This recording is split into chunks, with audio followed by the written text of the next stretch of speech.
নমস্কাৰ দৰ্শকসকল, news guide Assam YouTube চেনেলটোলৈ আপোনালোকক স্বাগতম জনাইছোঁ। দৰ্শকসকল, আজি সন্ধিয়াৰ কেইবাটাও গুৰুত্বপূৰ্ণ খবৰ আপোনালোকলৈ যুগুতোৱা হৈছে। আটাইকেইটা খবৰেই খুবেই গুৰুত্বপূৰ্ণ, গতিকে ভিডিঅ'টো অলপো স্কিপ নকৰাকৈ শেষলৈকে চাই যাব। আৰু যদি আপোনালোক আমাৰ চেনেলটোত প্ৰথমবাৰ আহিছে, নিশ্চয় চেনেলটোক ছাবস্ক্ৰাইব কৰি দিব আৰু বেল আইকনটো প্ৰেছ কৰি দিব। আহকচোন আজি ভিডিঅ'টো আৰম্ভ কৰোঁ। আজি আমাৰ প্ৰথম খবৰটো এটা খুবেই গুৰুত্বপূৰ্ণ খবৰ আমাৰ দেশৰ কৃষকসকলৰ বাবে। 21 দিনৰ ভিতৰত PM কিষাণৰ ধন লোৱা হিতাধিকাৰীয়ে জমা দিব লাগিব নথিপত্ৰ।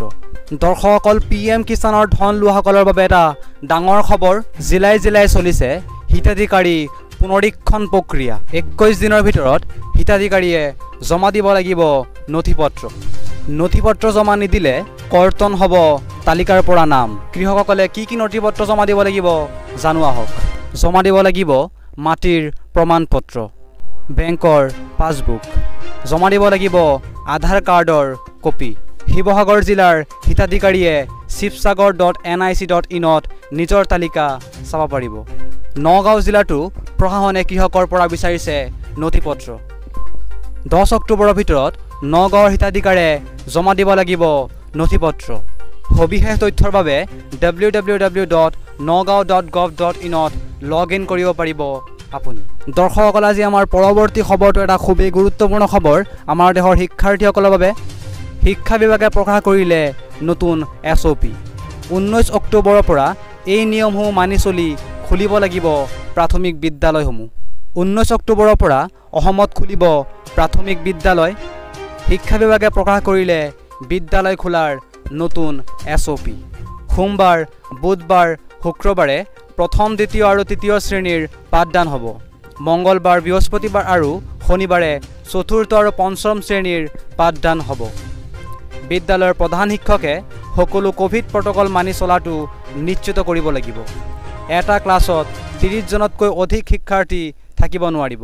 শিক্ষানুষ্ঠানৰ চৌহদত মিটিং আৰু সাংস্কৃতিক অনুষ্ঠান পাতিব নোৱাৰিব। আজি আমাৰ পৰৱৰ্তী খবৰটো এটা খুবেই গুৰুত্বপূৰ্ণ খবৰ বন্ধন মাইক্ৰ' ফাইনেন্সৰ সন্দৰ্ভত। মাইক্ৰ' ফাইনেন্সৰ ঋণ ৰেহাই প্ৰদানৰ সন্দৰ্ভত চৰকাৰে শেহতীয়াকৈ জাৰি কৰা নিৰ্দেশনাৰ ফলত হলঠেকত পৰিছে ঋণগ্ৰস্ত অধিকাংশ মহিলা। এই নিৰ্দেশনা সলনি কৰাৰ দাবীত আজি পশ্চিম কাৰ্বি আংলং জিলাৰ বৰঘাটত প্ৰতিবাদমুখী হৈ পৰে মহিলাসকল। নিৰ্বাচনৰ পূৰ্বে বৰ্তমানৰ মুখ্যমন্ত্ৰী ডক্টৰ হিমন্ত বিশ্ব শৰ্মাই দিয়া প্ৰতিশ্ৰুতি আখৰে আখৰে পালন কৰিবলৈ দাবী জনাইছে মহিলাসকলে। নিৰ্বাচনৰ পূৰ্বে মাইক্ৰ' ফাইনেন্সৰ ঋণ ৰেহাই দিয়া সন্দৰ্ভত যিহেতু কোনো ধৰণৰ চৰ্ত প্ৰদান কৰা নাছিল, বৰ্তমানো কোনো চৰ্ত নৰখাকৈ সকলো ঋণগ্ৰস্ত মহিলাৰ ঋণ ৰেহাই দিয়াৰ দাবী জনাইছে মহিলাসকলে। তদুপৰি বৰ্তমান দুটাকৈ বছৰ কোভিডৰ ভয়াৱহ পৰিস্থিতিৰ ফলত মহিলাসকলে ঋণ ঘূৰাই দিয়াৰ ক্ষেত্ৰত সক্ষম নোহোৱাত সেইসকল মহিলাৰ প্ৰতি মানৱীয় দৃষ্টিভংগীৰে ঋণ ৰেহাই দিয়াৰ দাবী জনাইছে মহিলাসকলে।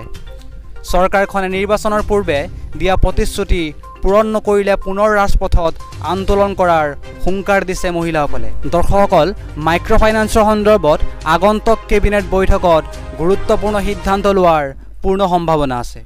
গতিকে মাইক্ৰ' ফাইনেন্সৰ সন্দৰ্ভত সকলো আপডেট পাই থাকিবলৈ আমাৰ চেনেলটোক ছাবস্ক্ৰাইব কৰি ৰাখিব আৰু বেল আইকনটো প্ৰেছ কৰি ৰাখিব। তেতিয়াহ'লে চাই থাকিব নিউজ গাইড আসাম। নমস্কাৰ।